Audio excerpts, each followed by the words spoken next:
Ang naway patuloy po tayong gabayan ng Panginoon.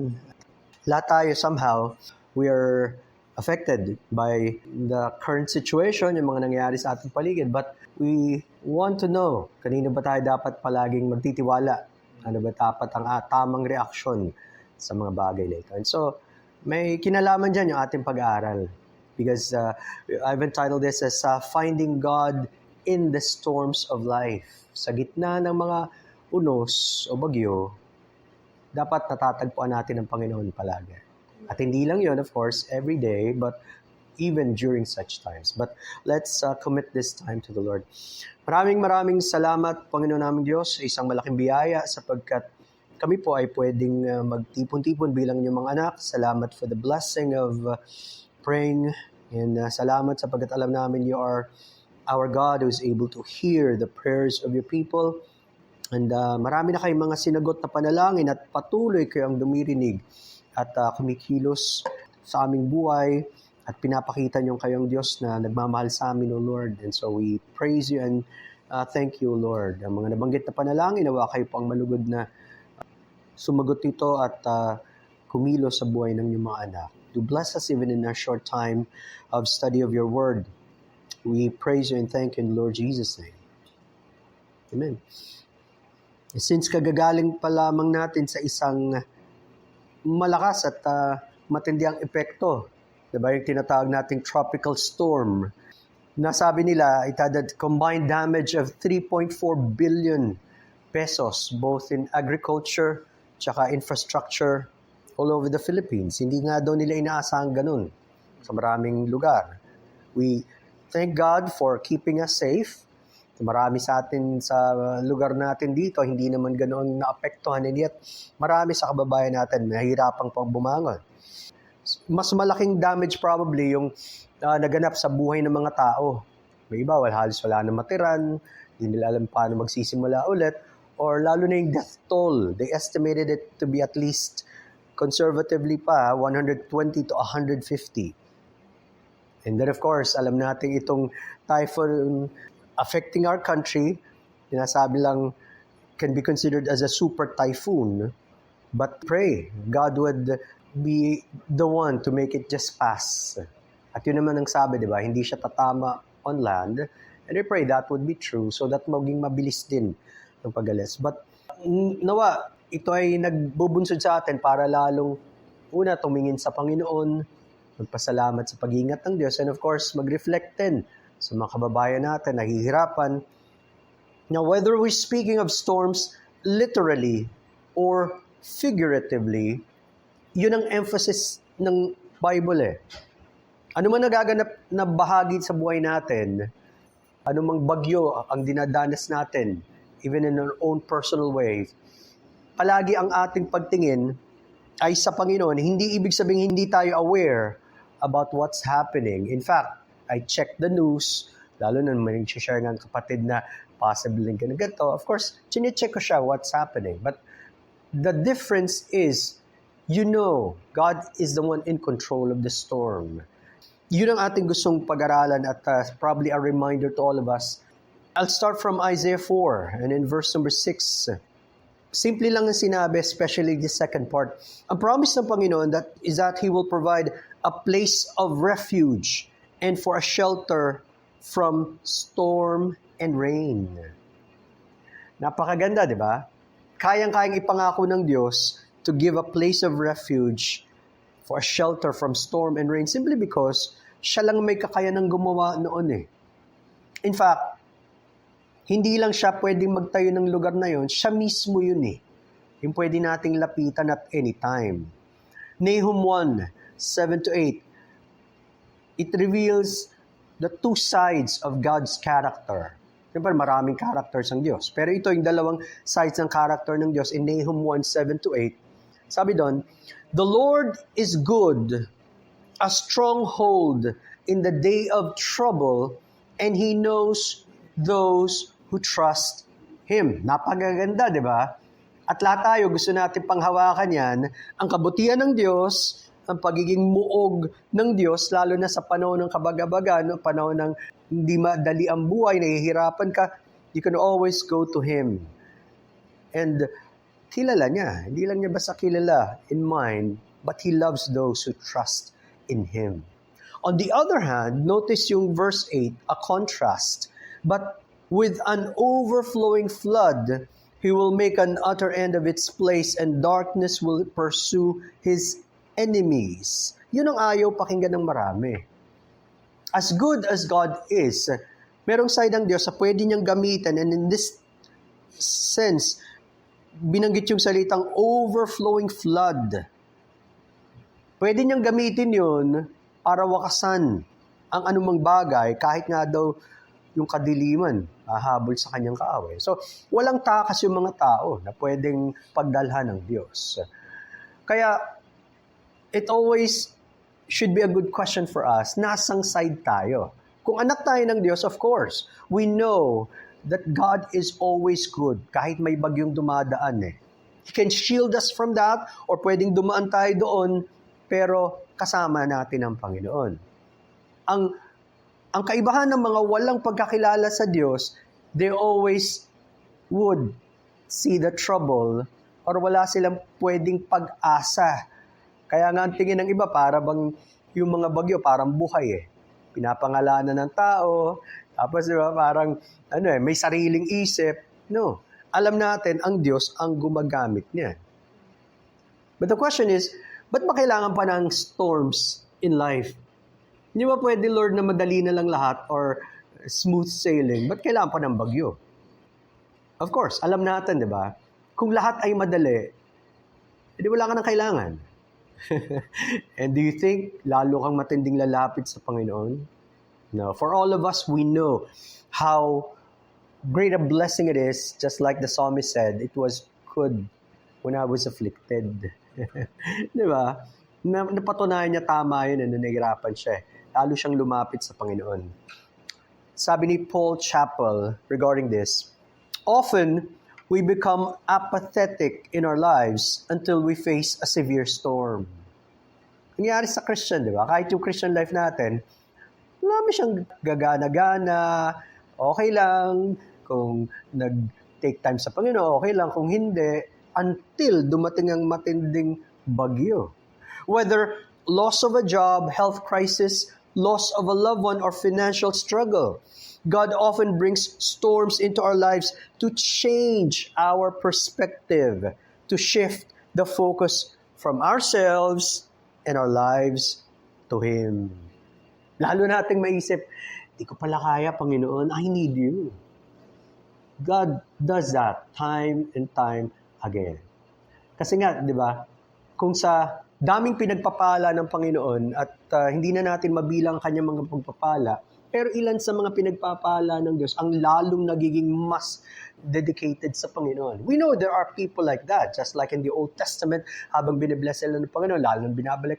Pero gaano karami yun sa mga Christians compared doon sa mga dumarana sa matinding pagsubok, gaano kadaling tumakbo sa Panginoon. So God would use that para tayo gisingin time and time again, or maybe regain our focus dahil pwedeng na-divert na ng maraming bagay. Diba? Now, Psalm 89, 8 and 9 talks about the solitariness and power of God. Kaya nga tama, habang pinag-aaralan natin, ang makikita natin yung gumawa ng bagyo. Okay? More than the storm itself, of course, kailangan mag-ingat tayo, pero bumabalik sa Diyos eh. Wala daw katulad ng Diyos eh. Sabi doon, Psalm 89, 8 and 9, O Lord God of hosts, who is mighty like you, O Lord? Your faithfulness also surrounds you. You rule the raging of the sea. When its waves rise, you still them. Sino makakagawa niyan? Only God. Kaya kapag tinitingnan ko yung imagery ng mga, di ba, satellite pictures, pinapakita nila na ang laki ng sakop. At parang lumiit yung Pilipinas, kahit nga yung isang bahagi lang, di ba, ng Luzon, sa lawak niya. Lalo na itong current one. So, sino gumagawa nun? Basta na lang ba siya umikot sa sarili niya? Basta bigla bang may hangin lang na, sabi nila, di ba, may physical explanation daw yan eh. Paano naghahalo-halo yung iba-ibang hangin, yung mga ganun. But hindi pwedeng basta ganun lang yun eh. Siya ang gumawa nun. And sabi doon, you rule the raging of the sea. When its waves rise, you still them. Hindi mawawala sa ating imagery pagka ganun, yung ginawa ng Panginoon. Habang bumabagyo, natutulog, at yung mga halaga, takot na takot. Do you not care, Lord?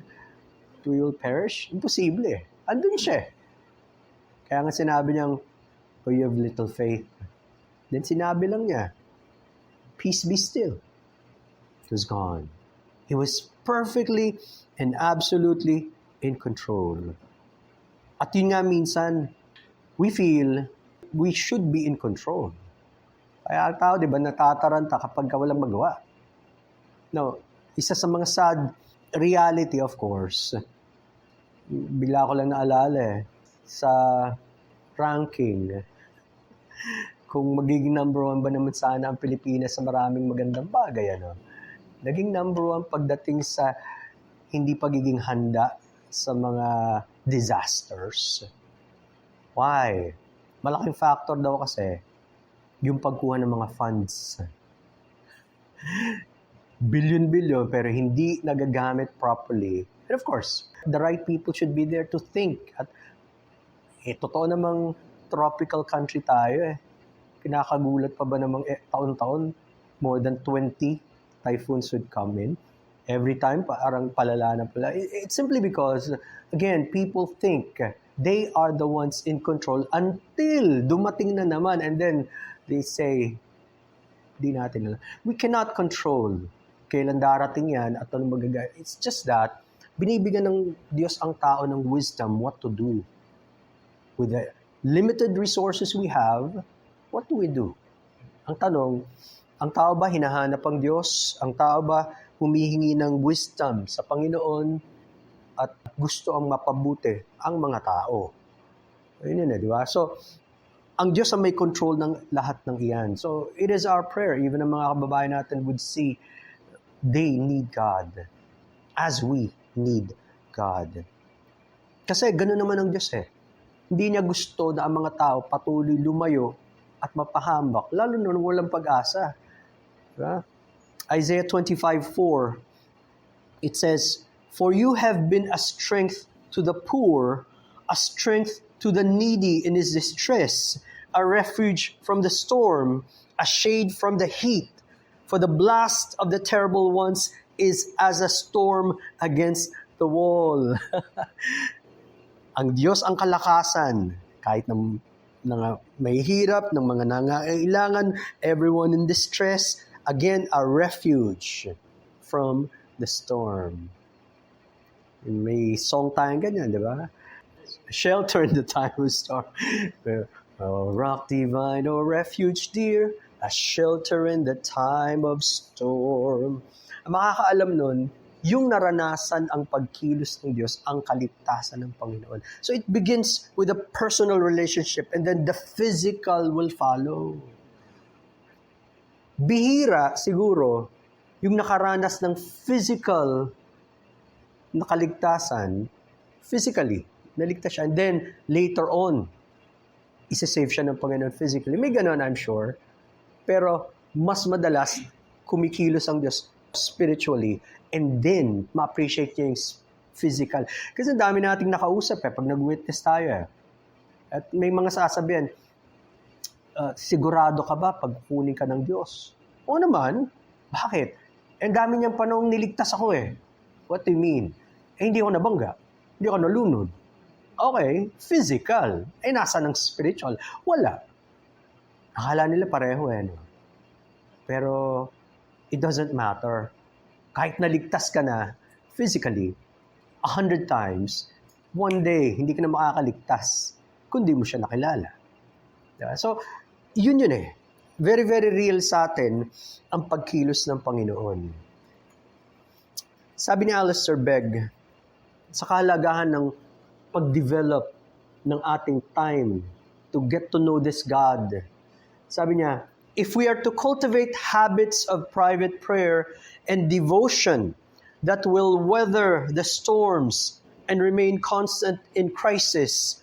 Our objective must be something larger and greater than our personal preoccupations and longing for self-fulfillment. Di ba? Kung talagang ang buhay natin magiging matatag sa gitna ng mga bugso o mga storm sa buhay, yung mga sakuna ng buhay, kailangan mas malawak pa yung pagtanaw natin at yung mga gusto natin kaysa sa sarili. Di ba? Anong pinagkaiba nung sinabi ng Panginoon doon sa nagtayo ng bahay sa buhangin at sa bato? Obvious ang sagot, napakalaki. Yung nasa Panginoong Jesucristo, siya yung rock, solid rock. Madaling dumaan yung storm, kahit malakas, matatag pa rin siya. Matibay yung pundasyon eh. And how I fear, kasi tayo, as people, reactionary tayo eh. Di ba? Pag may nangyayari na, saka tayo gumagawa instead again of being prepared for that. Pero, kahit Christians, minsan, sobra yung ating pag-aalala and sobra tayong nagpapanik and sobrang parang wala ng pag-asa. Question, gaano katatag ba yung buhay natin sa Panginoon at sa mga pangako niya? O masanay tayo, again, dun sa push the panic button and then you don't know who will help you. Yun ang gawain ng mga walang pagkakilala sa Diyos. Nawa tinuturuan tayo ng Panginoon. Now, isa sa mga pinaka main points na gusto kong talakayin is Psalm 107. Ang key passage or key part sa buong Psalm 107 is about thanking God for His goodness. Pagpapasalamat sa Diyos sa kabutihan ng Diyos. In fact, 4 na beses binanggit sa kabanatang ito ang iisang talata paulit-ulit. In verse 8, in verse 15, in verse 21, and in verse 31. At kahit ano dyan, pag tinignan nyo, ang sinasabi, that men would praise the Lord for His goodness and for His wonderful works to the children of men. Yung salitang praise the Lord for His goodness, another translation, King James, that men would give thanks to the Lord for His goodness. Pareho yon. Yung magpasalamat ka, magpuri ka, you acknowledge who God is for His goodness at sa pagkilos niya sa buhay ng mga tao. So, you immediately see how great God is. Pag tinignan niyo yung verses 1 to 7, binabanggit ang paggabay ng Diyos sa Israel through the wilderness. Disyerto yan eh. Sino pwedeng gumawa niyan? Ang Diyos lang. Nagutom sila, nauhaw sila, umiyak sila sa Panginoon, dineliver sila ng Diyos sa ganong kalagayan, at ginabayan sila sa tamang daan. That's a summary. Kaya binigay sa verse number 8 na ang tao magpuri o magpasalamat sa kabutihan ng Diyos. And then, from verses 10 to 14, pinakita ko paano Israel nagrebelde sa Diyos at sa salita ng Diyos. Ano ginawa ng Diyos? Pinabayaan niya silang masakop ng mga kaaway. They became slaves. Yung hard labor, nahirapan sila talaga. Umiyak sila sa Panginoon. What did God do again? Pinalaya niya sila. In verses 16 to 20, hindi na natuto no? Just like us. Patuloy, they were tempting God, nagkakasala sa Diyos, at dalawang term pa ginamit, yung transgressions and iniquities. Alam niyo bang dumating yung time, hindi na sila makakain? Ayaw na nila ng kahit anong klaseng pagkain. Nangyari pala yun, Part of judgment They were near the gates of death. Again, they cried and God saved them. Kaya you notice from 15, 21, inuulit-ulit, or 22, I think, yes, 21, na muli, magpuri kayo, magpasalamat kayo sa Diyos sa Kanyang kabutihan. And then, when we look at 23 to 30, ito yung paglalarawan daw kung saan ginagather ng Diyos ang kanyang mga anak. At dahil nga iba-ibang dako, may mga tinitipon ng Panginoon sa bansang Israel para sila ay i-gather niya muli na marahil nakasakay sa barko. Biglang nag-iba ang tagpo. Malalaking barko, pero ano yung malalaking barko? Sa gitna ng napakalaking dagat at malalakas na alon. Kaya pagdating sa verse number 24, they that go down to the sea in ships that do business in great waters. Gusto nilang makatawid ng dagat pabalik sa kanilang lupa. Great waters. Hindi mo kayang sukatin. Pero anong naging obvious? Verse 24, they see the works of the Lord and His wonders in the deep. Wow. Kitang-kita nila ang kapangyarihan ng Diyos sa dagat. In fact, napakarami pang mga misteryo, lalo na sa panahon nila, na hindi pa na-discover sa kailaliman ng dagat. Di ba nakakatakot pag tumingin ka? Anong ang nasa ilalim? Doon palang kitang-kita na daw ang kapangyarihan ng Diyos. Pinamalas niya yun. Pero pinakita rin, sinong in control? Sabi sa 25, before He commands and raises the stormy wind which lifts up the waves of the sea, or which lifteth up the waves thereof. Nag-utos ang Diyos, siya daw ang nag-raise up ng stormy wind. At yun ang nagdala ng malakas na unos at yung waves. Kaya nga, again, naalala ko yung kwento ng Panginoon na takot yung mga alagad, yung mga seasoned fishermen yun. Sobrang lakas. Di ba, naririnig niyo siguro, pag binabanggit ng Pag-asa, DOST, ang sukatan ng bagyo, hindi yung dami ng ulan yung lakas ng hangin. Kaya pag sinabing typhoon signal, ibig sabihin yung wind signal ang binabanggit. Yung lakas. Kaya meron silang categories na tropical depression, tropical storm, severe tropical storm, typhoon, and super typhoon. Ano pa man ang ipangalan, again, that's helpful para alam ng tao gaano kalakas o gaano kahina. But ano pa man ang ipangalan, alam natin one thing is sure. God is in control of all of them. Mula sa pinakamaliit, maring di na natin maranasan o ma-experience hanggang sa pinakamalaki. Ang Diyos pa rin. Siya ang nagko-command and He raised them up. Sabi sa 26, dahil daw sa sobra, you could imagine ang karanasan sa dagat sa panahon ng bagyo. Up and down, sabi doon, they mount up to the heaven, they go down again to the depths. Kung ganun ang movement na kahit sino siguro mahihilo, hindi mo alam ang mangyari, no? Sabi doon, their soul is melted because of trouble. Nakakapanghina ng kalooban. Kung hindi ka marunong tumawag sa Diyos, sino-sinong tatawagan mo? Diba?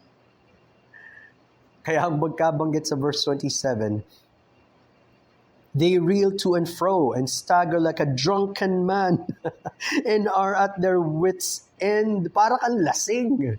Hindi mo alam saan ka pupunta. Nakakahilo lalo sa mga hindi sanay. Diba? Nagigain daw yun Parang sa mga seafarers, di ba? Yung footing para later, sanay ka na, sumasabay ka na. Pero hanggat wala pa yun, napakahirap. Ayaw mo tumayo. Hindi mo alam ang gagawin.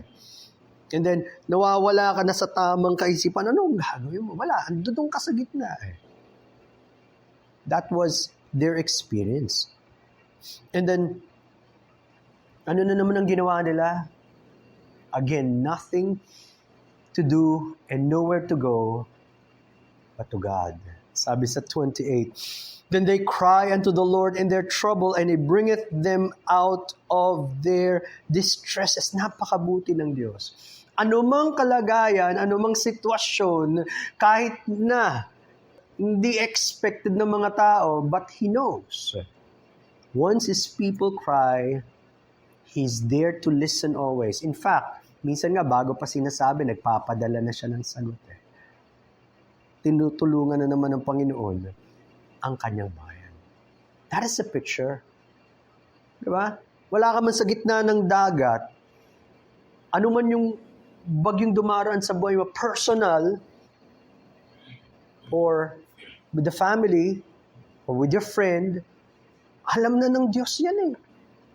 Mas gusto nga lang niya, syempre, of course, para kang bata na lalapit sa Ama. Diba, yayakap ka, and then mapapayapa ka. You know that story of the girl na nagising sa sobrang lakas ng bagyo. Nasa barko siya. Nagulat siya, nagising siya. Biglang dumating isa sa mga crew. Tapos tiningnan siya. Sabi niya, nasan yung daddy ko? Nandun. Nagpapatakbo ng barko. Balik ulit siya, natulog. Yung captain, yung tatay niya eh. Diba? I mean, that's just a reassuring thing because God is truly great. Sakop ng Diyos ang lahat. Lahat tayo, kung bibigyan ng choice, ayaw natin ng bagyo. But naman hindi pwedeng smooth sailing. And yet, God exactly knows when we need a storm and when to take it out or to get out from that situation. Sabi ni Horn, we cannot help reflecting that there is a ship in which we are all embarked. There is a troubled sea on which we all sail. There are storms by which we are all frequently overtaken, and there is a haven which we all desire to behold and enter. Malinaw sa Kristiyano yun. Ang haven natin, ang safety natin, ang kapayapaan natin, ang Panginoon. In fact, kahit nasa gitna ka ng napakatinding bagyo, pwede kang may peace, pwede kang may tamang pag-iisip at magagawa mo yung tama because we have God with us. At sana yun yung reflection ng pagkilos ng Diyos sa buhay natin sa mga panahong ganoon. Okay? Pag binalikan ngayong text natin, sabi, He calms, verse 29 and 30, He calms the storm so that its waves are still. Then they are glad because they are quiet, so He guides them to their desired haven. Ang Diyos lang pwedeng gumawa nun.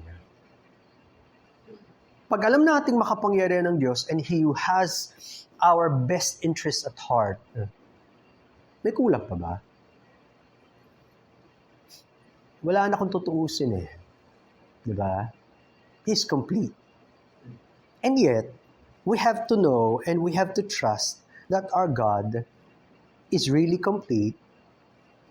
He has our best interest at heart at mahal niya tayo. Kahit dumadaan tayo sa pagsubok.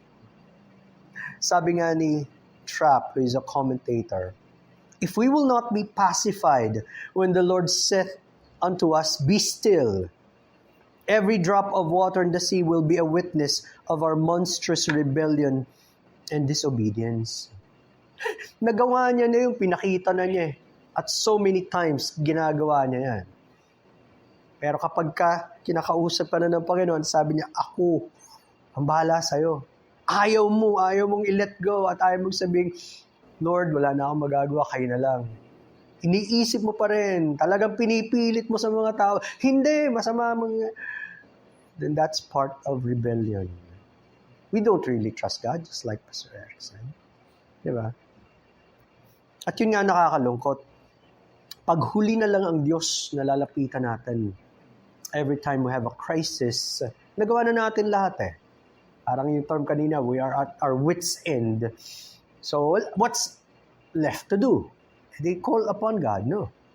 That's the first thing to do. Dapat nagiging instinct natin yan. Diba? From the smallest to the greatest of challenges, it must be going to God. Sa Diyos talaga tayo. Sabi ni MacDonald, George MacDonald ang kanyang pangalan. How often we look upon God as our last and feeble resource.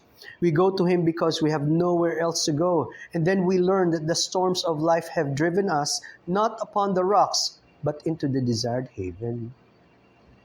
Pag anak ka ng Diyos, hindi ka naman pababayaan ng Diyos. Okay? Of course, you must learn to pray, you must learn to act, you must learn to trust. God is still in control. Kaya nga, as I summarize, ulitin ko yung term na yon, oh, that men would give thanks to the Lord for His goodness. For the fourth and final time, sasabihin ng psalmist to encourage all men to praise God, to give thanks to God for His deliverance. At dito, magiging mangunguna ang mga Christians. Dito dadating yung karanasan natin na pagtiwalaan ng Diyos at nanggagaling sa puso, sa ating kaluluwa, sa ating isip na totoo, karapat-dapat siya. So, let's continue to praise Him. Let's continue to magnify Him even at such a time as this. At ang sabi doon, hindi lang sa atin, hindi lang sa sarili natin dapat nangyayari yan eh. Sabi doon, and for His wonderful works to the children of men. Meaning, gusto nating parangalan ng Diyos sa gitna ng kanyang bayan, in the assembly of His people. Huwag tayong palaging super tahimik. Alam ko, iba-iba tayo personality.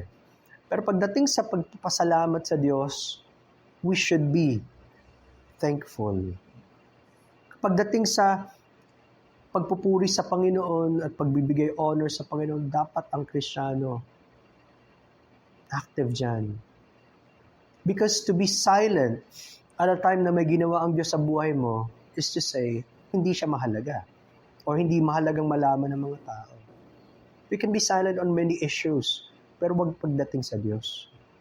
Di ba? In the assembly of His people.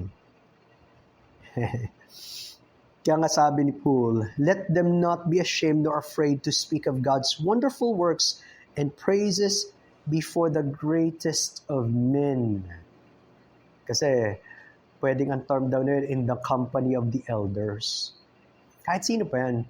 Kung lalo na't nakakaunawa pagdating sa Panginoon, let's go ahead and praise God, thank Him for His goodness, at makita ng mga tao, totoo nga, dakila ng Diyos. And may God continually be praised. He would be honored in the midst of His people.